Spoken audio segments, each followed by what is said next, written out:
Prime Minister Narendra Modi is set to lay the foundation stone of 3 semiconductor projects worth about 1.25 lakh crore today via video conferencing. Let's take a listen.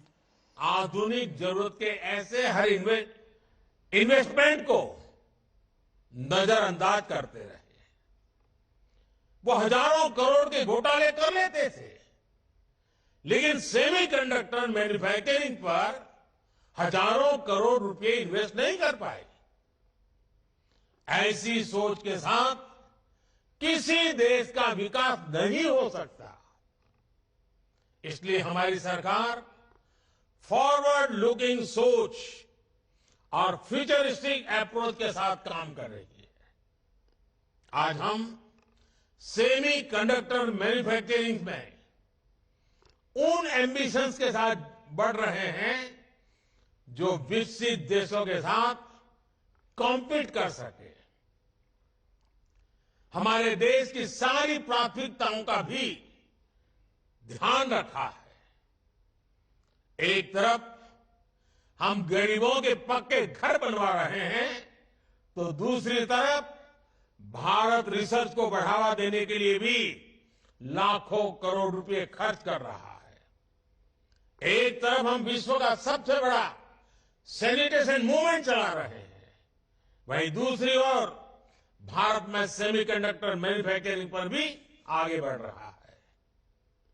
हम एक तरफ देश में तेजी से गरीबी कम कर रहे हैं और दूसरी तरफ भारत में आधुनिक इंफ्रास्ट्रक्चर का भी निर्माण कर रहे हैं। देश को आत्मनिर्भर भी बना रहे हैं।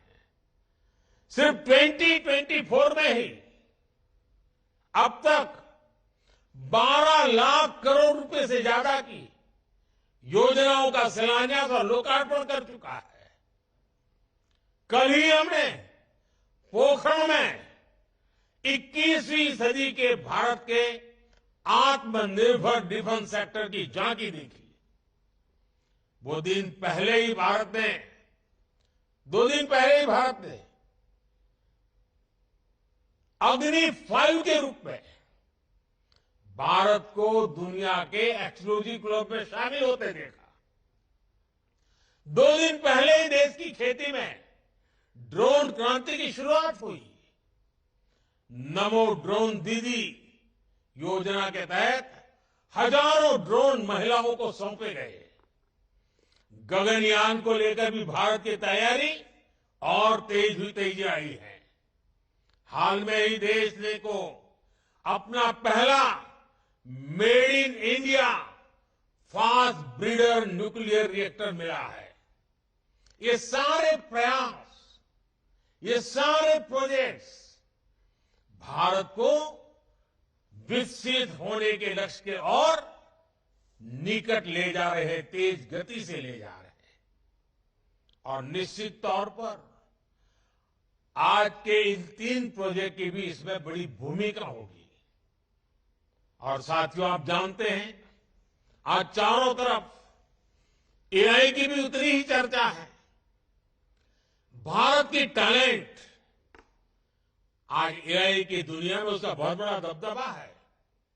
आपने देखा होगा पिछले 1-2 सप्ताह से मेरे जितने भी भाषण होते हैं, कुछ युवा नौजवान मेरे पास आए। उन्होंने कहा, साहब हम आपकी एक एक बात हर भाषा में गांव-गांव पहुंचाना चाहते हैं। उन्होंने एआई टूल का उपयोग किया और आज मेरा हर भाषण आप अपनी अपनी भाषा में कुछ ही समय के बाद सुनना शुरू कर दोगे। यानी किसी को तमिल सुनना है, किसी को पंजाबी सुनना है, किसी को बंगाली सुनना है, किसी को असमिया, उड़िया, जो भी सुनना है। ये एआई का कमाल ये मेरे देश के नौजवान कर रहे हैं। और मैं तो ऐसी नौजवान टीम का आभारी हूं कि उन्होंने मेरे लिए इतना बढ़िया एआई के जनरेटेड मेरी स्पीचेस को, मेरे भाषणों को हिंदुस्तान की सभी भाषाओं में इंटरप्रिटेशन के साथ पहुंचाने का जो प्रयास किया है, मेरे लिए बड़ा आनंद का, खुशी का विषय बना है। और देखते ही देखते सभी लैंग्वेजेस में भी हमारी बात एआई के माध्यम से पहुंचेगी। कहने का तात्पर्य यह है कि भारत के नौजवानों का जो सामर्थ्य है उनको अवसर चाहिए। और ये सेमीकंडक्टर का हमारा इनिशिएटिव देश के नौजवानों के लिए बहुत बड़ा अवसर लेकर आया है। साथियों, एक बार फिर मैं आप सभी को बहुत बहुत शुभकामनाएं देता हूं और मैं हेमंता जी की इस बात से बहुत सहमत हूं कि नॉर्थ ईस्ट में कभी किसी ने सोचा नहीं था कि इतने बड़े इनिशिएटिव लिए जा सकते हैं। हमने ये तय किया है और मैं तो मानता हूं साउथ ईस्ट एशिया से के साथ हमारा जो जुड़ाव बढ़ रहा है, तो मेरा north east south east Asia के साथ जुड़ने का सबसे बड़ा ताकतवर क्षेत्र बनने वाला है। मैं साफ साफ इसको देख रहा हूं और मैं इसकी शुरुआत देख रहा हूं। तो मैं आसाम के लोगों को, नॉर्थ ईस्ट के लोगों को आज सबसे ज्यादा शुभकामनाएं देता हूं, सबसे ज्यादा बधाई देता हूं।